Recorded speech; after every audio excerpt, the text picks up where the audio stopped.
안녕하세요. 네. 자, 2탄. 이번에는 외고.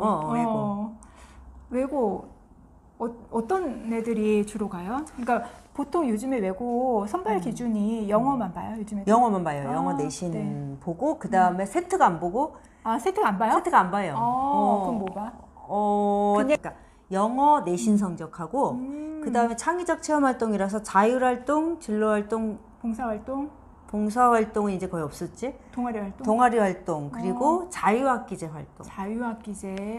자유학기제는 학교에서 뭐 진행한 거 자유학기제 우르르 하는 거 아니야? 애들 다? 그런데 이제 그거를 어떻게 잘 써 있는지 활동으로 적어줘요. 자유학기제에서 했던 활동들의 내용을 적어줘요. 그러니까 이제 이건 볼 수 있고, 그러니까 내가 내 생활기록부를 학교에 제출하잖아. 그치. 그러면은 이제 그 고입 전형에서 외고 전형에서 볼 수 있는 항목들이 있어. 학교 측에서 나머지 블라인드. 그런데 이제 볼 수 있는 항목이 영어 내신 똑같아요. 외고하고 국제고는. 그래서 영어 내신하고 그 다음에 창의적 체험활동, 자율활동, 진로활동, 동아리활동. 영어 그러면 A? 3년 내내 A? 영어는 당연히 다 A여야 되지. 그러면 B 하나라도 있으면은 B 하나라도 있으면 뭐 예를 들어서 이 외고 이 학교가 경쟁률이 1점 뭐 0 몇 1.1 뭐 1점 이렇게 경쟁이 거의 그냥 없는 경우에는 합격을 할 가능성이 높은데 1.5 이렇게 넘어가면 안 될 수도 있어요.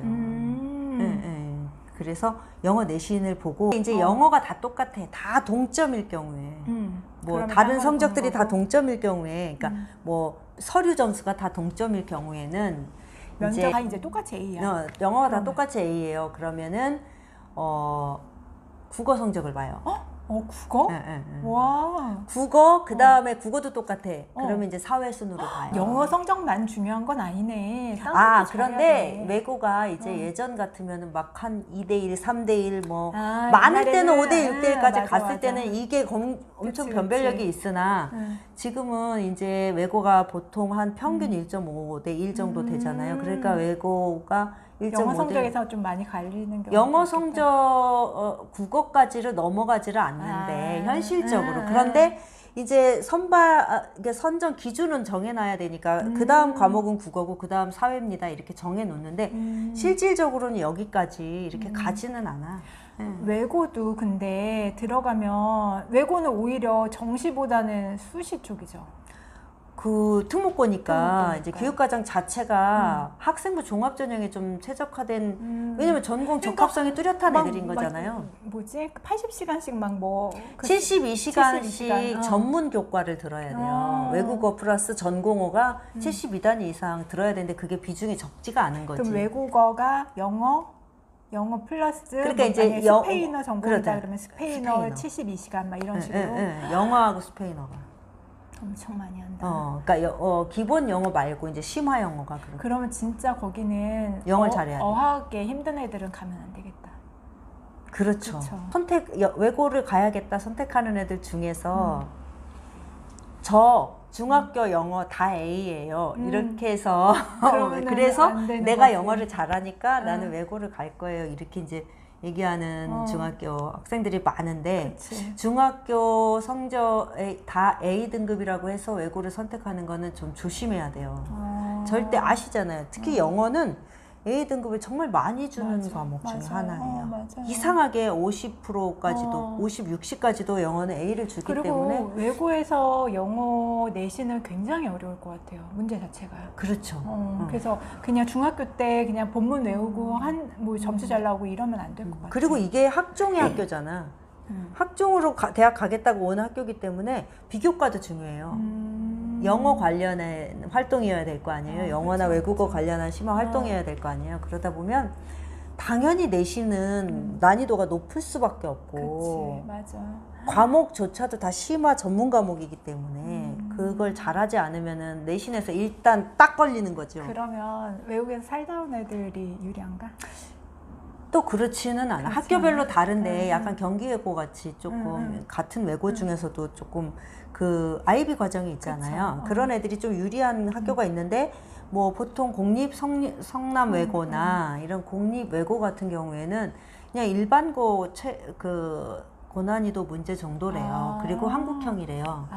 내신도 구문 중심이고 문법 중요하고 디테일하게. 그러니까 이게 프리하게 말을 그 디베이트나 이런 거를 잘하는 우리 한국에서 교육받아서 그렇게 잘하기는 쉽지 못하지. 않잖아. 그쵸, 맞아.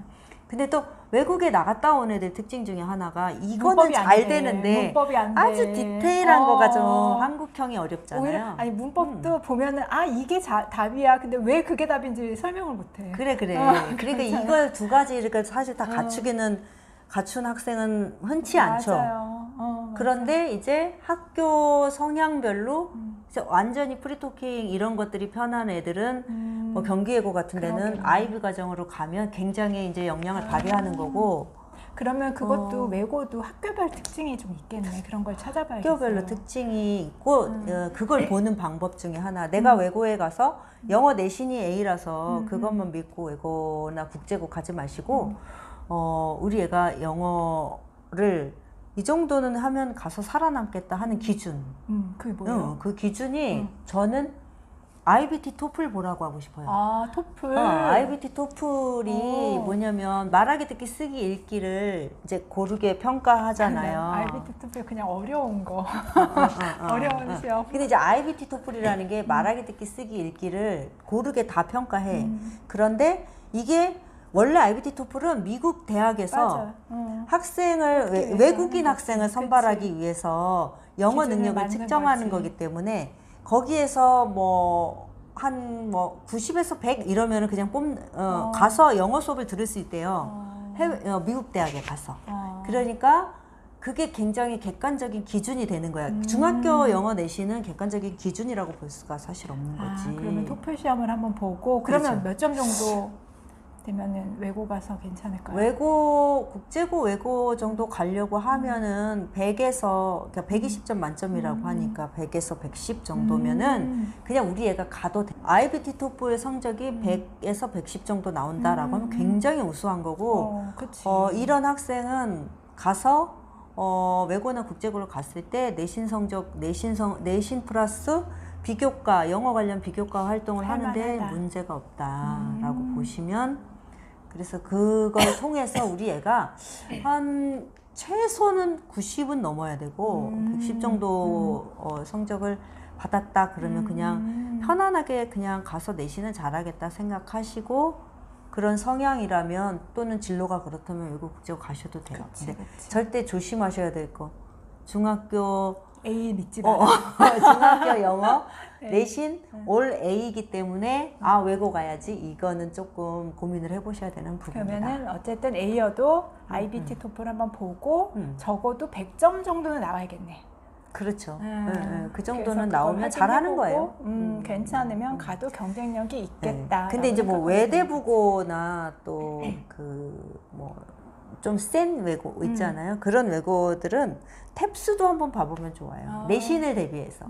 대비해서가 아니라 가서 내신을 잘할까 측정 기준이에요. 저희 애 외대부고 때도 사실 저희 애는 인문계 자연계를 따로 뽑았거든요. 그게 자연 계열이었는데 그때 자연 계열임에도 불구하고 토플 만점자가 3명 있었어. 그걸 토만이라 그래. 그러니까 먼들 그 학교이지 먼들. 그래서 외고 가실 때는 토플 성적을 기준으로 한번 체크해 보시면은 좀 외고 보내시려고 생각하는 학부모님들한테 많은 도움이 되셨으면 많이 도움될 것 같아요. 좋겠습니다. 네, 저희는 다음에 또 찾아뵙겠습니다. 지선쌤하고 같이 찾아뵐게요. 지선쌤 몸조리 잘해요. 감사합니다.